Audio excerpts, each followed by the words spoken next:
We all know that when a character meets their demise in the world of comics, they never stick. I know, right? The saying goes that only characters who will actually stay dead are Uncle Ben and Batman's parents.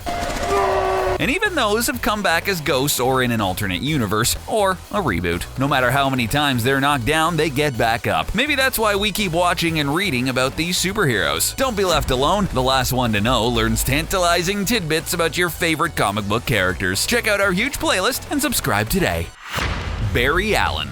Once again, this is a case of a great character who's had lots of interesting stories, but simply did not need to be brought back. There will always be a Flash running around the many universes of DC, but there are several others who could have worn the scarlet suit besides Barry Allen after his sacrifice. Not only did Barry Allen have an iconic death, dying while stopping the Anti-Monitor from destroying Earth during the Crisis on Infinite Earths, but we also got a really good successor in Wally West, and Jay Garrick, and Bart Allen, seemingly an endless amount of speedsters. Wally West actually became quite popular, and so when Barry Allen returned in Final Crisis, look who's just joined the land of the living. Fans were leery because they knew Wally was going to be swept back into the Speed Force. I had to make some last-minute alterations.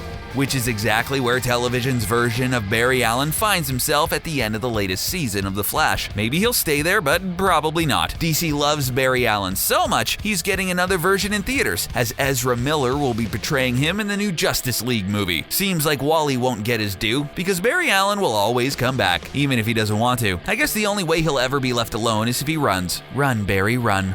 You're Spider-Boy? Spider-Man. Peter Parker. Don't get us wrong, we loved Spider-Man Homecoming as much as you, maybe more, but even the most hardcore webheads rolled an eye at the thought of another film. His small appearance in Captain America: Civil War was good, but another 2 hours about Peter Parker learning that with great power comes great responsibility seemed like overkill. The movie's getting rave reviews, but still, our spidey sense is telling us that fatigue can kick in at any moment. Plus, there are some cool characters entangled in the web of Spider-Man universe that we wouldn't mind seeing front and center. The potential of a Venom movie starring Tom Hardy is a great start, even if the universes aren't connected. But to us, the best place to start would be Miles Morales. That goblin, he looks so dangerous. You know I have to do this. It's kind of my responsibility. Ultimate Spider-Man would be a perfect story to adapt to the cinematic universe to remedy these problems. Peter Parker could have one last hurrah and finally get to be a part of the MCU. Then Marvel shocks everyone and brings in Miles Morales after killing off Peter. Mind blown emoji. Could anyone really complain about that when we've had 7 movies about Peter Parker? His mark has been left and his legacy is cemented. Let's see how someone new gets their time at the center of the web. You sacrificed everything.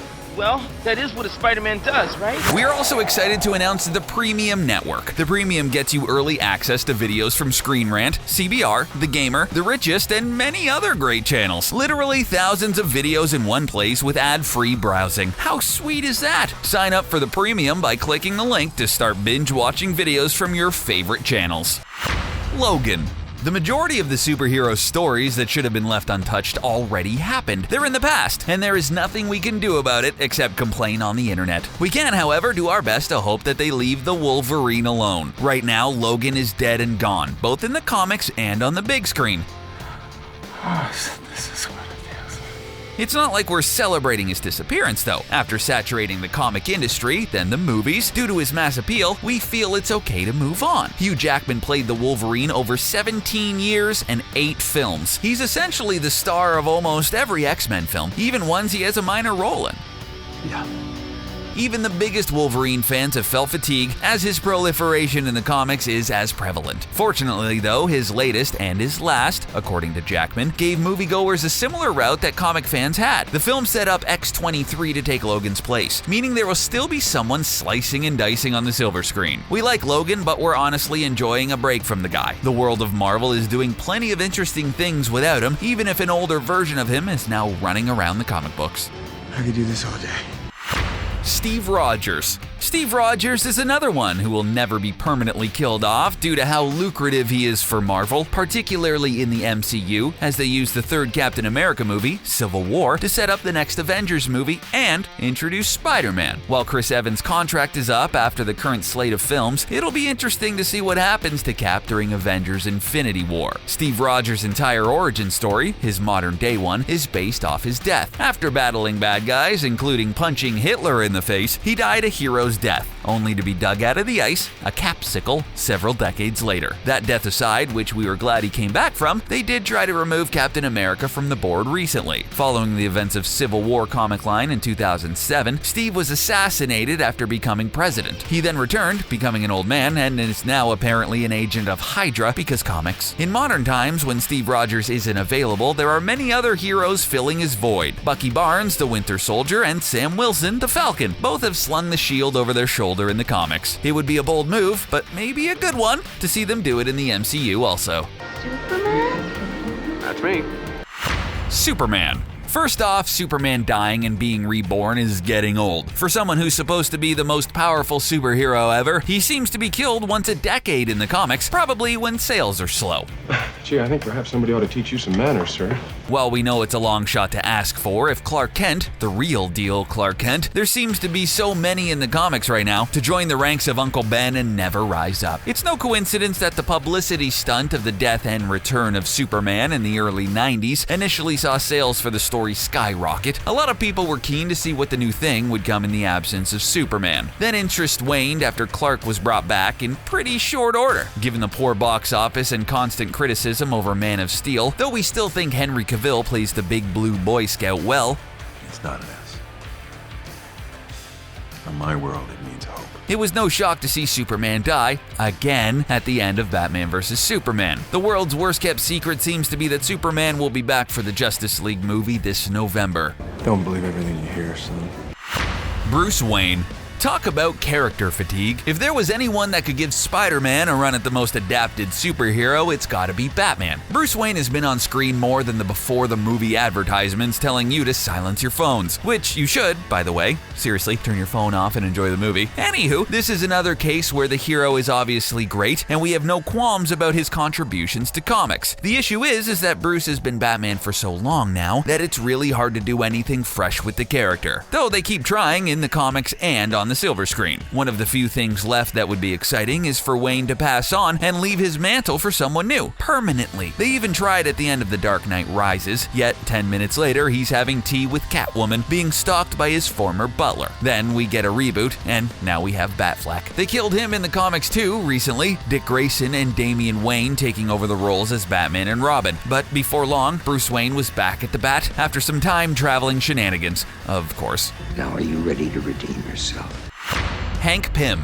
Poor Hank Pym. His name ruined by one unfortunate panel. Like a last night post you should have never made. Once it's out there, there's no coming back. Unless you're a comic book character, then you can always come back as proven by this list. Today his name is synonymous with domestic violence among many comic book fans. Jim Shooter, the writer at the time, says his story was misinterpreted. His intent was for Pym to inadvertently hit Janet Van Dyne, also known as the Wasp, but the artist misunderstood. The final, published panel was Hank giving a vicious backhand to his wife. It's not shocking the bug got swept under the rug, and probably should have stayed. It's likely no coincidence the MCU made Scott Lang Ant-Man rather than Pym, particularly with the sequel featuring the Wasp. Given the history, making Hank Pym an older character and having his wife lost in the microverse is a much better and family-friendly story. I'm gonna make some tea. Yet, Pym has a legacy as one of the founders of the Avengers, so he contributed to something great as well. Still, for the sake of avoiding controversy, it makes sense to utilize one of his several successors and just have his role revised for the movies. You and I have a lot of catching up to do. Professor X. This is another one that might rustle some feathers, but hopefully you'll see where we're coming from. We all know Professor X is the leader of the X-Men. He's their rock, there for stability and guidance, providing a moral center for many a wayward mutant. The problem is he is essentially a mentor character. Teachers are always needed, but eventually the mentor needs to step aside so their proteges can get their chance to shine. There are so many other X-Men that have shown the capability to lead, and since Professor X has met his demise several times, we've seen them step up and show up. Cyclops has always been a teacher's pet, but did a great job running the X-Men until he went nuts and went to prison. Maybe not the best choice? Wolverine has done a good job until he also met his demise. Jean Grey, Kitty Pryde, Storm, and even Magneto has run the X-Men at one point. Things seemingly stayed the status quo while he was out, so maybe Marvel could have let dead, bald dudes lie. He's had a few on-screen deaths in the movies as well, including a recent one which we won't spoil, though maybe we just did. Sorry, our bad, bro. The Human Torch and the Torchettes. The Human Torch. Comparatively speaking, Johnny Storm is one of the more recent deaths on this list, at least in the comics. In the movies, he's been played now by Captain America Chris Evans for 2 times, followed by Michael B. Jordan. While neither of them died on screen, we're pretty confident you'll never see either one play the hot-headed Johnny Storm again. In the comics, Storm's flame was snuffed in 2011 as the current run of the Fantastic Four was being relaunched. To send the series out with a bang, having one of the original members of the team perish sounded like a good hook. So, the Human Torch loses his life in battle against the cult of the Negative Zone, last seen with the monsters swarming over him. Much like Fox's attempt at rebooting the Fantastic Four, you knew Johnny Storm would return. But did he need to? That's the question. We're not throwing water on the guy, but the Human Torch was replaced by Spider-Man in the comics, and the team worked well. Johnny eventually came back. People rejoiced. Big whoop. Currently, the entire Fantastic Four family is sitting on the shelf at both Marvel Comics and 20th Century Fox Studios. It'd be nice if they were left alone, but expect both to return one day. Remember me? Elektra.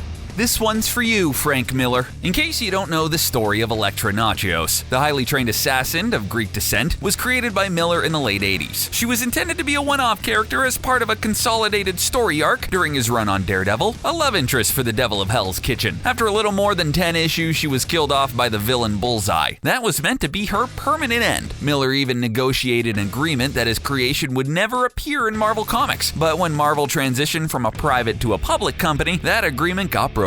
Marvel wanted Elektra to return from the grave, and she did, becoming a major player in the world of Marvel. She's even been featured in movies and television, played by Jennifer Garner in Daredevil starring Ben Affleck, dying at the hands of Bullseye in that film. She's currently part of the Marvel Universe on Netflix, appearing in the 2nd season of Daredevil and possibly playing a part in this fall's The Defenders, the team-up show that will feature Daredevil, Jessica Jones, Luke Cage, and the immortal Iron Fist teaming up to take on the Hand, the group of elite ninjas that Elektra calls family. Gotta say, that's awesome. Are there any other heroes you would add who have overstayed their welcome? Share your thoughts and discuss our choices in the comments. We're glad you watched, and we hope you enjoyed our video. It'd be swell if you liked this video and shared it with your pals, and check out more videos in our playlist. Thanks for watching.